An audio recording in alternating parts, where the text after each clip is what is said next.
All right, boys and girls, whew, I know we have a lot that we've done already. We've taken our grammar test, check. We've taken our spelling test, check.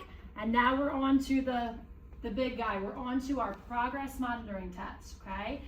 Now this week, it's going to look different than it has in the past. You have been used to seeing a packet, paper pencil packet, where you're reading a passage, right? Sometimes it's one, probably 2 pages. And then you're going through multiple questions until you get to another passage that you're reading and going through using your pencil. We've done that in 2nd grade, and we did that for our first progress monitoring test of the year. What we're doing now is a bit different. We are going to be taking our first progress monitoring test on our iPad. But we can do it. We can do it. But listen up, listen up.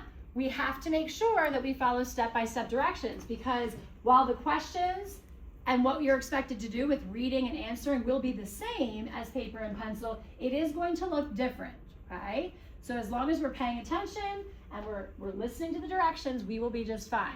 So step 1, you need to take out your iPad.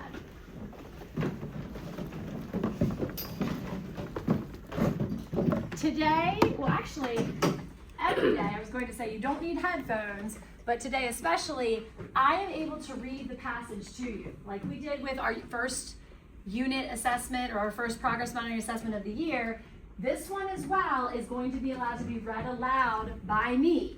Now moving into unit 2, as we progress through the year, we will start asking that you are reading the passages to yourself. But for today, I'm still going to provide a little bit of support with being able to read the passage to you. All right, everyone has out their iPad. Go ahead and get into Schoology.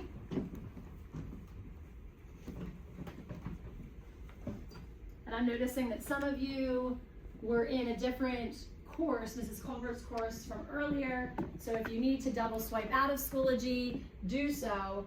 What we're looking to do once we're in Schoology, some of our Schoology courses are loading. You want to find my Schoology course. And remember, my homeroom is the one that says English Language Arts 3rd grade, Mrs. Wanger. It looks like the little sort of sunshiny monster, right? The little yellow monster who's reading with the orange background.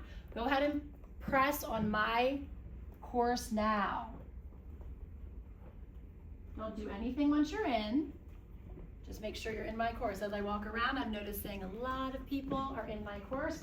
Go ahead and click on the green Go folder, and this should feel familiar because this is exactly what we just did when we took our grammar test, and this is also where we go when we take our vocab test. Now, inside the green Go folder, you need to find that top star that says reading. Click on the top star that says reading. Within the reading folder, I'm noticing you're all there, you need to go ahead and click on the top star that says Progress Monitoring Assessments. Tap on Progress Monitoring Assessments now. All right, nice job following directions. Once there, you will see U1, W3 and 4 Progress Monitoring Assessment. That stands for Unit 1, Weeks 3 and 4, Progress Monitoring Assessment, Grade 3. Click on it now, one time, and it may take a few seconds to load. So just give it time, have patience just to let this load.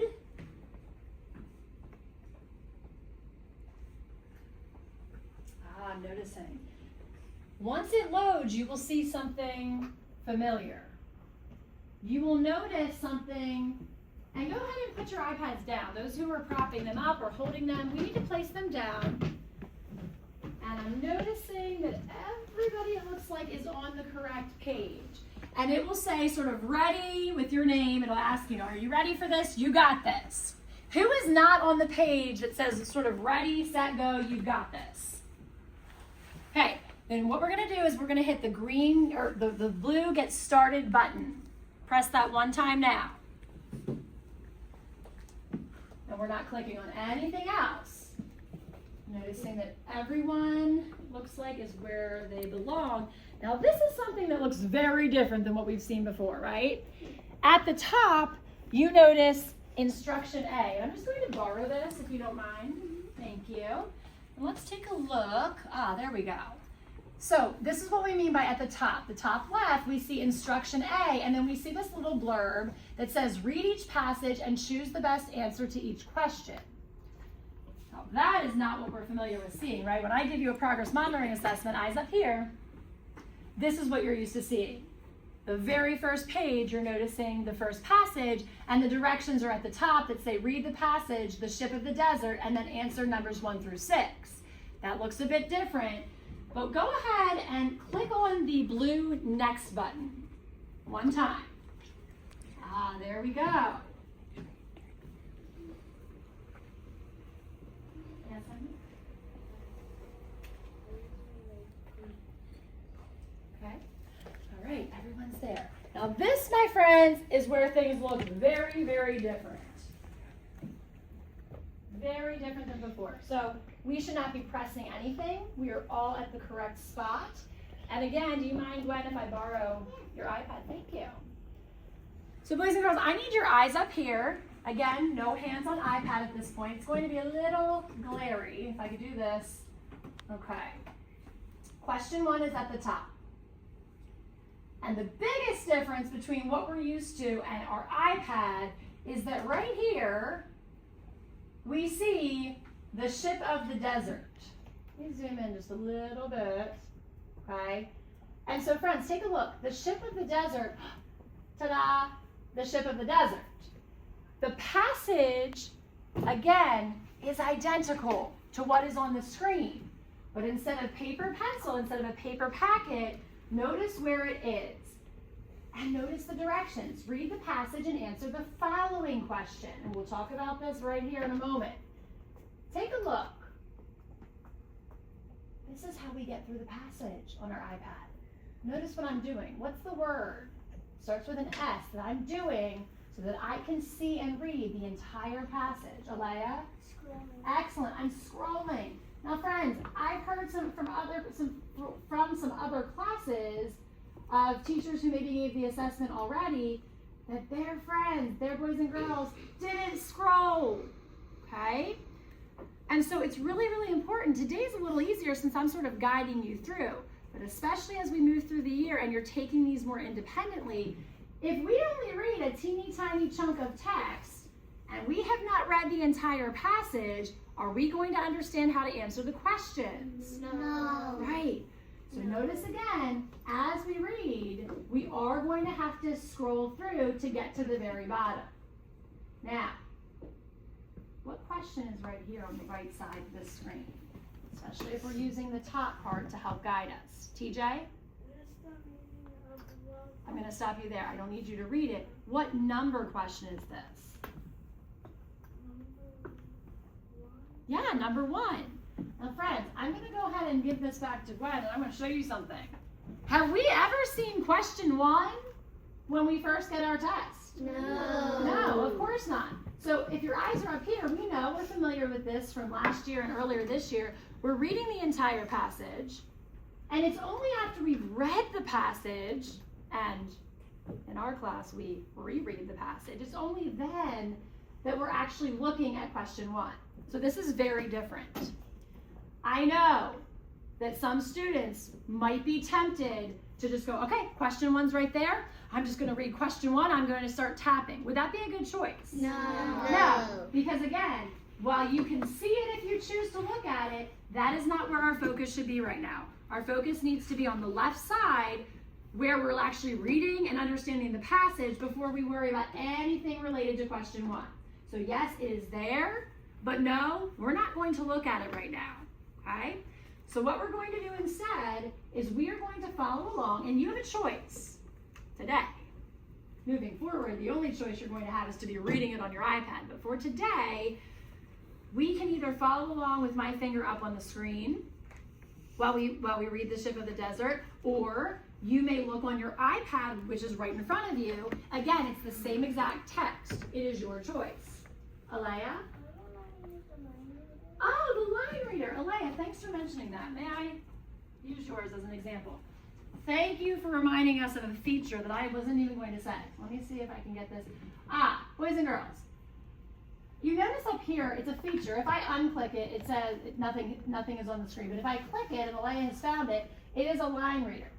It does exactly what it says. It reads line by line. If that is helpful for you to sort of pull it down line by line, sure, you may use it. If that is not helpful for you though, because again, we do not want to use the line reader so that we're just sort of playing around on the screen. If it's not helpful for you, you are not going to select it. There's also, if we might as well talk about it, next to the word line reader, you see a notepad. That is something that could be used at certain points this year, but we are not going to press it today. It's just a blank little, looks like a little piece of paper. At this point, we would not need the notepad. And then the highlighter would allow you to actually highlight words or sentences that were helpful. But at this point, again, as we're just reading the passage, that is not something we are going to click on. So the only thing you're allowed to click on, if needed, is that line reader that Alea showed us, if it's helpful. But what I expect now is as I get ready to read The Ship of the Desert, this is what I expect. You're either following along here, or you're reading the exact words on your iPad, right? Our attention now is on the passage and trying to understand what's being told in this realistic fiction story. Are we ready? Here we go. Let's read The Ship of the Desert. Uzma stood in the long line with her father. They were far away from the front with quite a while left to wait. She leaned to the side to get a better view of the camels. They looked so large, and she wondered if it would be scary to sit on the hump of one. Uzma realized that she did not know anything about camels, yet they were a big part of the history of her people. Dad, she asked, how did camels become so important to our culture? Uzma laughed at her father's wonderful story. She was about to ask a question, but realized that they were next in line. She took a deep breath as she stepped forward toward the camel. It was an honor to meet such an important part of her culture. Now, boys and girls, put your eyes up here. Normally, after finishing a passage, we might flip our packet, and that's where we would see question 1, which is on your screen. But, I don't know, I hope people remember. Oh, some people think they know before I even finish the question. What should we do? At least this is what I believe that we should do. We had just finished a really, really long passage. And guess what? I was the reader this time, and I'm pretty fluent. But even as a fluent reader, and some of us are not as fluent, I don't know that I can truly tell you everything that I remember to be able to successfully answer the questions that relate to this story. So what would good test takers do, even if they don't want to, just to help them really get that passage into their brain? Josh? Reread. Reread, okay? And again, because I'm sort of guiding you through this today, I am going to reread. You are going to be rereading. I will remind you when we get to Unit 2 that when you're on your own, right? Will I technically know if you're rereading, if you're just reading it by yourself? No. I may not know. It will be that choice you will have to make. I should be rereading to try to get more information, to try to really understand what's going on. And you'll have to make that choice then. But for today, since I'm guiding you, I want you to scroll all the way back up to the top of the passage. And we are going to reread The Ship of the Desert. This time, see if there's anything else that you're getting in your brain that maybe you didn't understand the first time, or something you missed the first time, a detail that you just didn't maybe pay attention to, and see if you're getting more understanding as we reread. So again, our hands are down. We are either going to follow along on the screen, or you're going to be following along and sort of scanning through or using your line reader on your iPad. We are reading The Ship of the Desert one more time. The Ship of the Desert. Uzma stood in the long line with her father. They were far away from the front with quite a while left to wait. She took a deep breath as she stepped forward toward the camel. It was an honor to meet such an important part of her culture. All right, boys and girls, now I will flip on my packet. You don't have to do that job today, because what are you looking at? It's been a while. We've done a lot of reading and rereading. What are you looking at on the right side of your screen? What question are you already looking at? It's already there, Anna. Number 1. Question 1.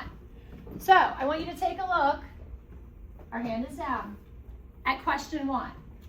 Take a look at my screen. It says, read this sentence from the passage. Look at your screen.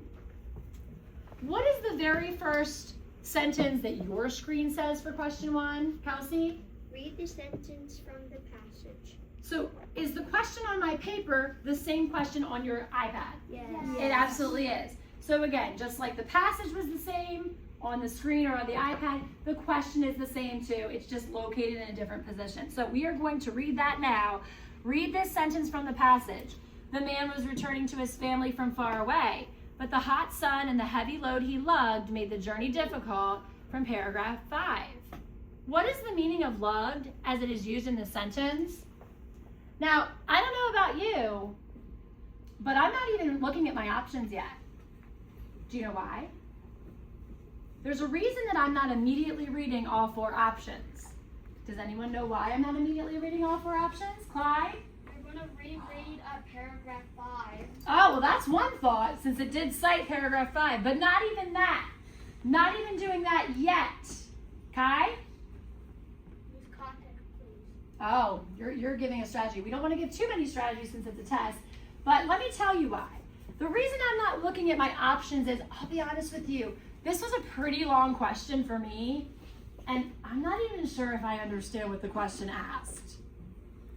Some of us are feeling the same way. So I can read the words, right? I read these words very fluently, but I don't actually know, do I truly understand what it's even looking for?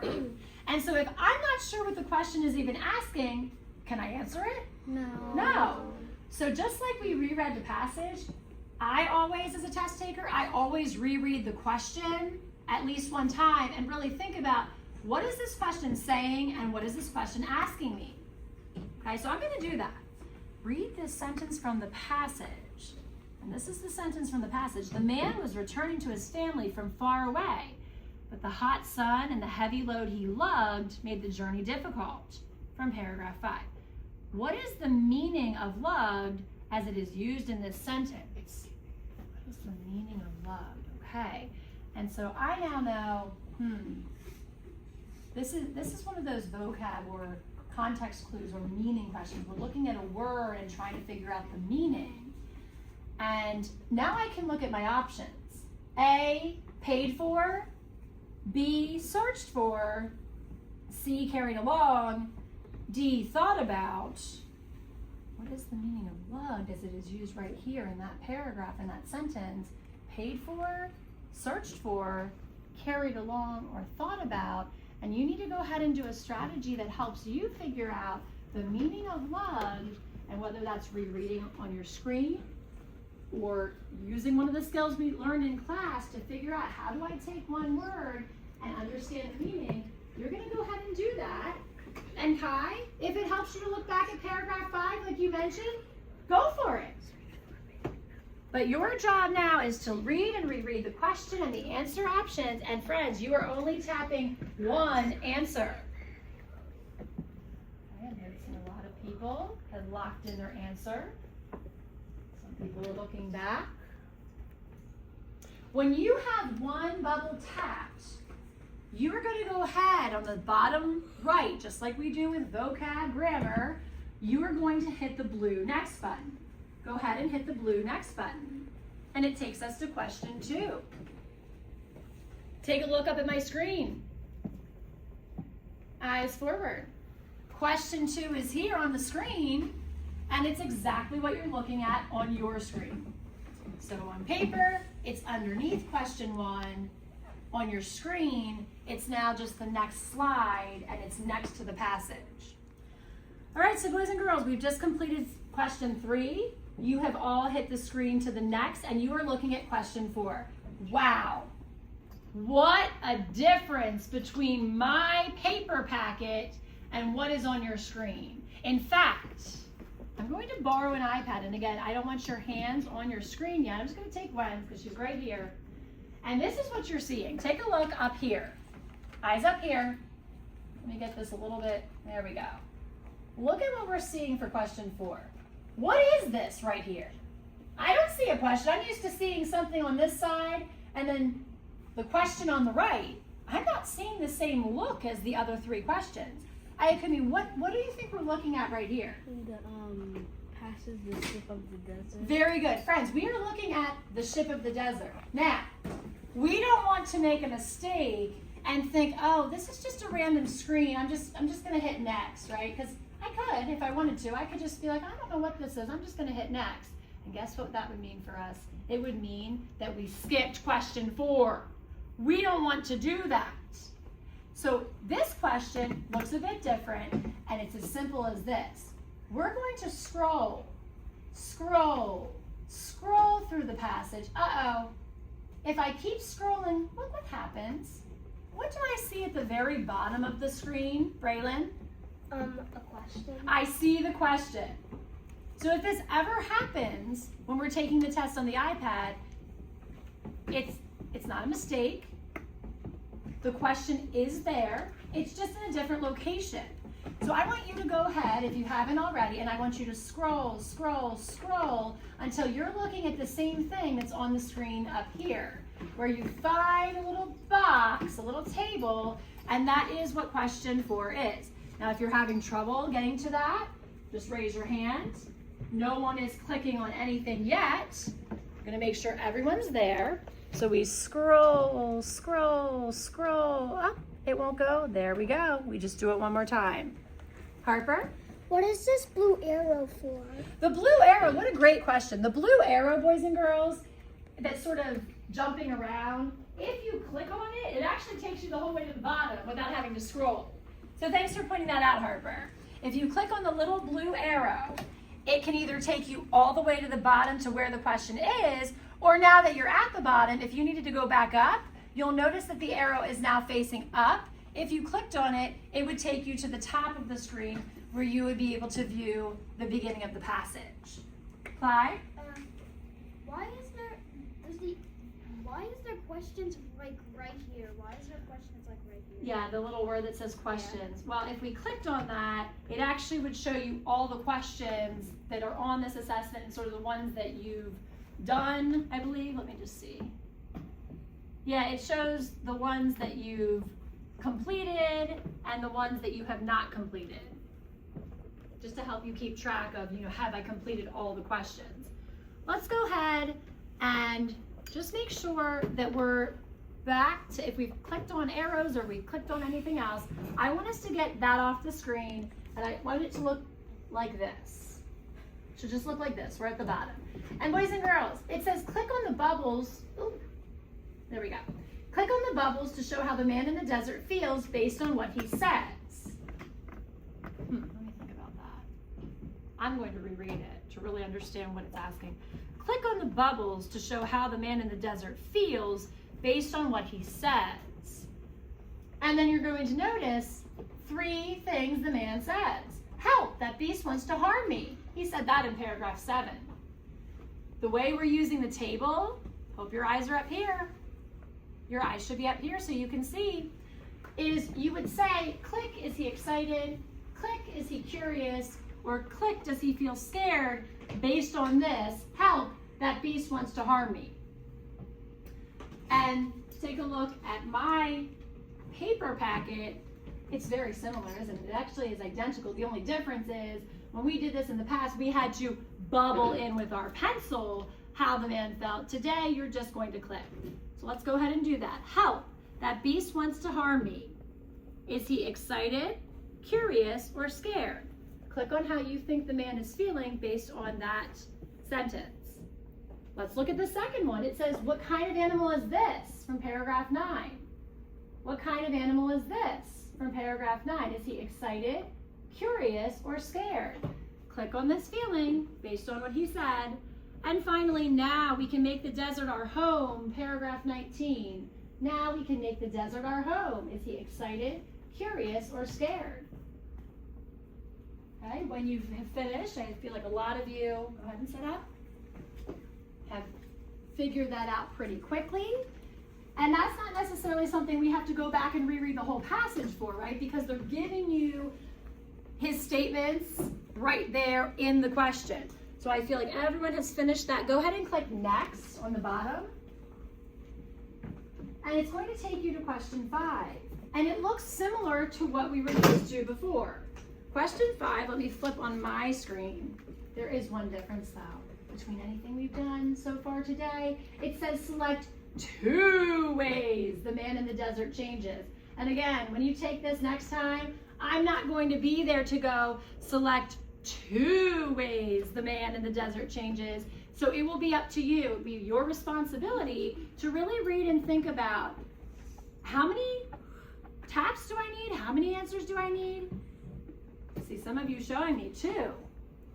Friends, if we go ahead and we just select 1 way he's changed, we will automatically lose a point. If the direction says to tap 2, we need to make sure that we're getting 2 ways. We don't want to lose points because we didn't follow directions. And we can read all the options. How does he change it? A, he gets stronger. B, he learns a lesson. C, he becomes braver. D, he tries to help others. E, he discovers a solution.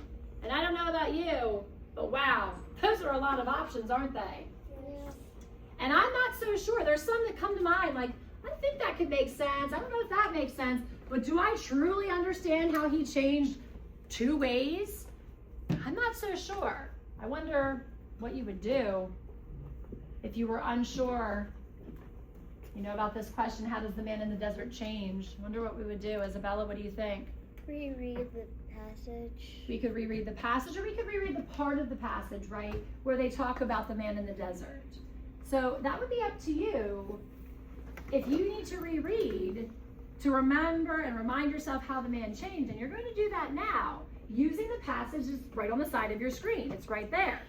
It's sort of cool. You don't have to flip back, right? For me, I'd have to go like this. I will be flipping and flipping. And where am I? What question am I on? For you, it's pretty nice that you can look at the passage right there by scrolling through on the left side of your screen. And when you feel prepared, you think you know the 2 ways the man in the desert changed. He got stronger, he learns a lesson, he becomes braver, he tries to help others, he discovers a solution. Then you are going to tap on 2 answers, and then at that point you may hit next.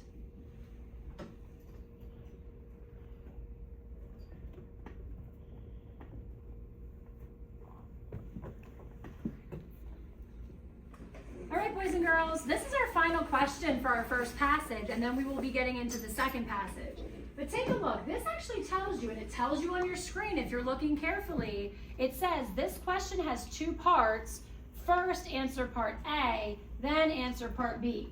And we have seen these questions before, right? This is nothing new. We've had those part A, part B questions in the past, but the only difference is that it looks a bit different. We have part A here, and it asks, how does Uzma change in the passage? How does she change? And it gives you 4 options. If you scroll down, I'm going to use this one more time, but thank you so much.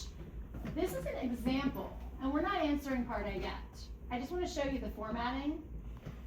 There it is, part A. How does Uzma change in the passage? Put your eyes forward, please.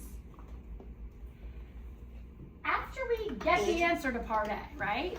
You might be doing some rereading to figure it out, but here's a mistake you do not want to make. You do not want to answer part A and then just go immediately to next. Because if you're really looking, you notice it says part B. Do you see the bouncing arrow? Well, if I click on the bouncing arrow, it takes me down to part B. Part B is just as important as part A. We need to answer part B. Once we're finished part A, it says click on one sentence from the passage that supports your answer in part A. And we haven't done this yet, but I'm just showing you the formatting. Once we can figure out how Uzma changed and we select A, B, C, or D, then we actually have to scroll down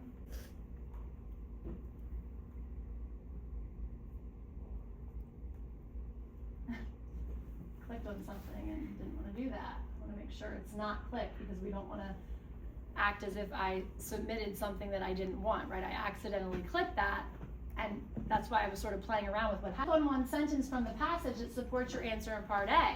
So based on what we say on part A, we were used to doing a little bubble for part B, bubbling a sentence that supported our answer for part A. There are no more bubbles, our hands are down. We can look at the options and see how they're sort of broken into like little blocks. Uzma laughed at her father's wonderful story. She was about to ask a question but realized that they were next in line. She took a deep breath as she stepped forward toward the camel, or it was an honor to meet such an important part of her culture. We are simply tapping to show our answer. Let me show you what a tap looks like. it needs to be blue, okay? It needs to be blue. If we accidentally click it and we realize, no, that's not the answer I wanted, then we're going to go ahead and tap it to get rid of it, okay? Because we might make a mistake, or our finger, like mine did, might slip, and if that's not the answer we wanted for part B, we can just tap the blue button to get rid of it. It's almost like erasing, and then we can decide on which block we want for part B. Okay? All right, so we're going back to part A to see how these may change in the passage.